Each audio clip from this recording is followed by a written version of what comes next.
Do you remember some of the 1970s divas we were all obsessed with at the height of their fame and influence, then suddenly vanished from our minds and hearts?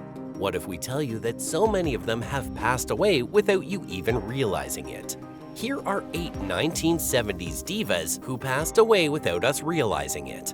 Number 8. Grace Kelly. On September 14, 1982, Grace Kelly suffered a harsh stroke while driving back to Monaco from her home country in Rock Angel. She lost control of the wheels and so watched as the car raced down a 120-foot mountainside at full speed. The princess did not survive it, but even more tragic was that half of her fans struggled to remember anything about her and all that she did afterward. Kelly was born into a family of elites. Her father was a successful businessman who also holds records of multiple Olympic gold medals in sculling. Her brother, Walter C. Kelly, was a prosperous filmmaker who took on star projects for Metro-Goldwyn-Mayer and Paramount Pictures, so it was easy for Grace to be seduced. She got into acting under the mentorship of her uncle George Kelly, and at 19, Grace became really popular for her portrayal of Tracy Lord in The Philadelphia Story. She established herself as one of the leading actresses of her time, having roles in films like Dial M for Murder, Rear Window, and The Country Girl. However, Kelly was forced into an early retirement after her marriage to Rainier III, Prince of Monaco. And this marked the beginning of her subtle journey into oblivion. Maybe that's why nobody remembers. Also seated at the back of the crashed car on that tragic day was Grace's daughter Stephanie. She survived but could not attend her mother's funeral because of spine injuries. Grace Kelly's funeral was graced by a handful of royalties and nobles, but that was just as good as it was going to get. Many fans quickly replaced her with new favorites as the Hollywood Golden Age began to fade. The princess died on September 14, 1982 at the age of 52, and she adds to the list of many women to whom history has not been very kind. Number 7. Natalie Wood. Not many people would remember this one, but Natalie Wood was once an American favorite sweetheart. She is popular for roles in films like Rebel Without a Cause, West Side Story, and the 1961 Splendor in the Grass. While there might be many tragic events around Natalie's life, the most unfortunate would probably be that we can't still say the true cause of her death even after 4 decades. Wood died on November 29, 1981, and while investigations continued, the media advertised the cause of her death to be an accidental drowning until her body was found with bruises and wounds, which were all evidence of a struggle. All fingers pointed at her husband, actor Robert Wagner, who was on the same boat with her the night she died, but he pleaded not guilty. He only agreed that they were involved in a heated argument, after which Wood took off in a small boat. According to him, he thought that she was trying to cool off. Robert's story was almost starting to add up until the captain of the boat, Dennis Davern, came forward with what he saw and heard on the night the actress died. In a 2011 interview, Davern said that he believed that Robert Wagner was directly responsible for Natalie Wood's death. According to him, when he realized that Wood was no longer in the boat that night, he attempted to search for her, but Wagner warned him against turning on his searchlights or calling for help. He also hinted that Wagner might have pushed Wood off the boat due to his jealousy of her friendship with Christopher Walken, who was also on board that night. In 2018, police brought Roberts in for questioning, but they couldn't find anything that tied him to her murder. He was released, and that was the last anyone heard anything about this case. Wood suffered many undeserving tragedies in her quest to keep her viewers entertained, and looking at the way history has treated her, it's still a question if all those troubles were worth it. Number 6. Veronica Lake. Unlike many others on this list, Veronica Lake had a very short time in Hollywood, but it would still be difficult to deny her impact, and nobody can really blame her fans for being the reason why history forgot her. Veronica started life in the buzzing city of New York, and this was where she decided that she wanted to be an actress. With her parents' blessing, she enrolled in an acting school, and after months of training, Lake made her screen debut as an extra in the film Sorority House. Many years and multiple roles later, Veronica established herself as a femme fatale with roles in film noirs with Alan Ladd in the 1940s. Then, she found even more success with her signature peekaboo hairstyle. True fans would also remember her in films like Sullivan's Travels and the 1941 I Married a Witch. However, by the late 40s, Veronica's career started a massive decline, and so she became desperate. all through the 60s and early 70s, we saw her fail at many attempts to win back the hearts of her fans. Frustrated and almost at rock bottom, Lake turned to alcohol for comfort, and this proved to be the true beginning of her unbecoming. It was hard, and the multiple divorces and tragedies that plagued her personal life were not making it any easier for her. In 1973, Lake was diagnosed with cirrhosis of the liver as a result of all those years of drinking. 1 month later, Veronica died at the hospital where she was checked in. Autopsy results revealed the cause of death to be acute hepatitis and kidney injury. So Lake's career was buried, and very few can tell of the times when she made all the popular headlines. Number 5. Capucine. Everyone loved the 1963 Pink Panther, and a very familiar face that was also very dear to our hearts in the show was French actress and model Capucine. She played the role of Simone Clouseau, the charming yet deceptive wife of Inspector Jacques Clouseau. After Pink Panther, Capucine made another successful feature in the screwball comedy film What's New Pussycat? Unfortunately, this is just as good as it gets for Capucine. While she had a few other roles, nothing was ever as successful as she wanted. This pushed her into depression, and she was forced into a reclusive life with her 3 cats.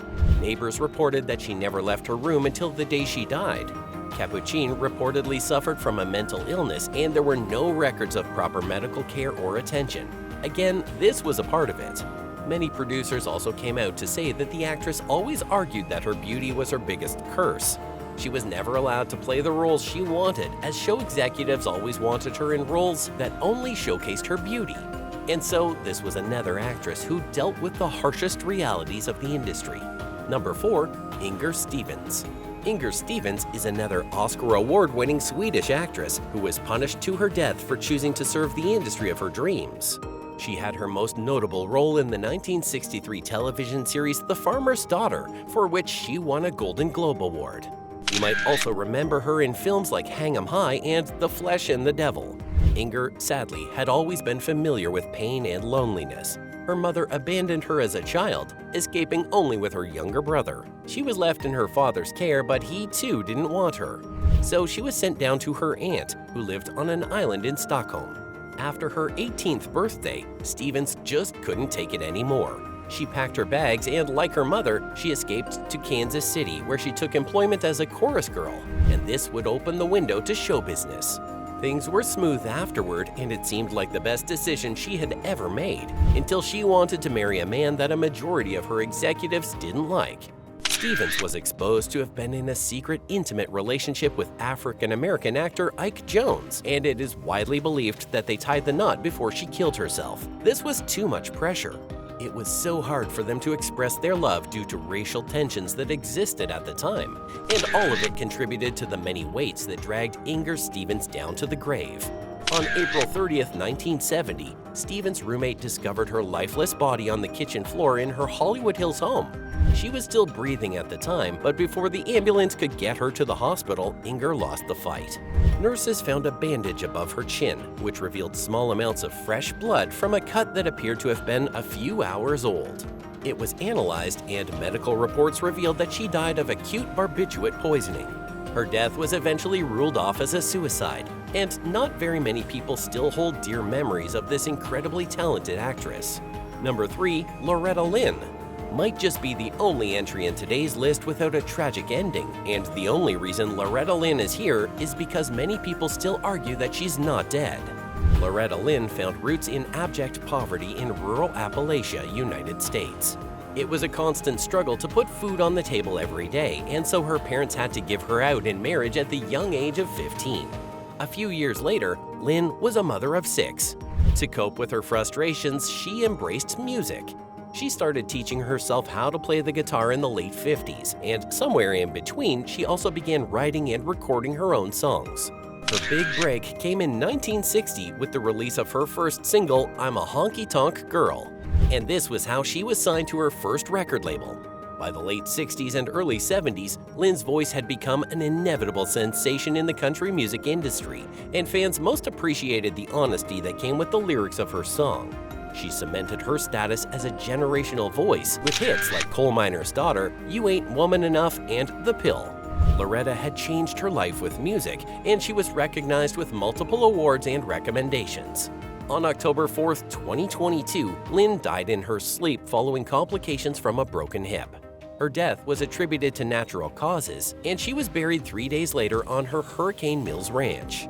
Number 2. Anita Ekberg. Anita Ekberg was a Swedish actress best known for her role in Federico Fellini's 1960 film La Dolce Vita. This was what started what would later transform her into one of Hollywood's most desirable women. But sadly, Ekberg would learn the hard way that fame and influence make good servants but terrible masters. The actress started her journey to show business after she finished as one of the 6 finalists for the Miss Universe pageant. Then she met Fellini, who sold the dream of the Trevi Fountain scene to her, and this was how she got to the peak of her career. Anita's problems started with the many feuds she maintained in the industry, even among the hands that once fed her.